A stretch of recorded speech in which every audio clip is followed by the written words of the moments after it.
James Garner and Steve McQueen were two of the most iconic actors of their time, both rugged, charming, and wildly talented. When they starred together in The Great Escape in 1963, fans saw what looked like effortless chemistry on screen. But behind the scenes, things weren't nearly as smooth. For decades, Garner stayed mostly silent about what really went down between them.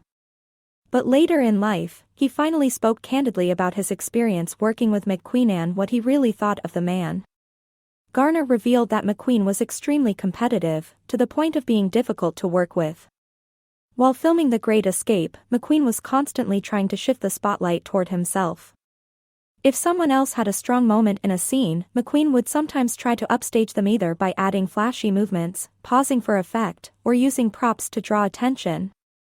Garner, who believed in professionalism and teamwork, found this behavior irritating. He felt that McQueen was too focused on image and not enough on genuine acting. He also talked about how McQueen seemed obsessed with being perceived as the coolest guy in the room. Garner noted how McQueen would frequently request changes to his role, demanding action scenes or stunts that would make him look tougher or more daring. In fact, some scenes in The Great Escape were rewritten specifically to showcase McQueen's persona, including the now famous motorcycle chase.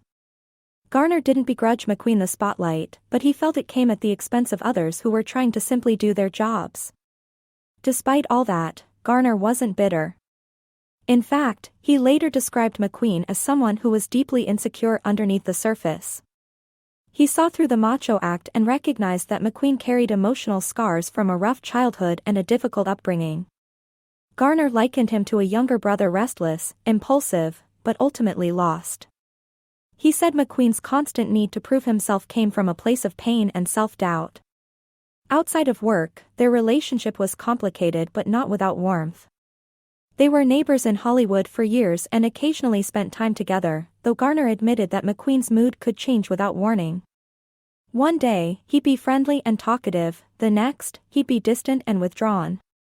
Garner learned to accept that McQueen operated on his own terms, and while they were never best friends, there was mutual respect. In his reflections, Garner didn't shy away from pointing out McQueen's flaws, but he also showed empathy. He admired McQueen's drive, his raw screen presence, and his talent even if he didn't always agree with his approach. In the end, Garner's words painted a full, complex portrait of Steve McQueen, not just the legend on screen, but the vulnerable man behind the mask.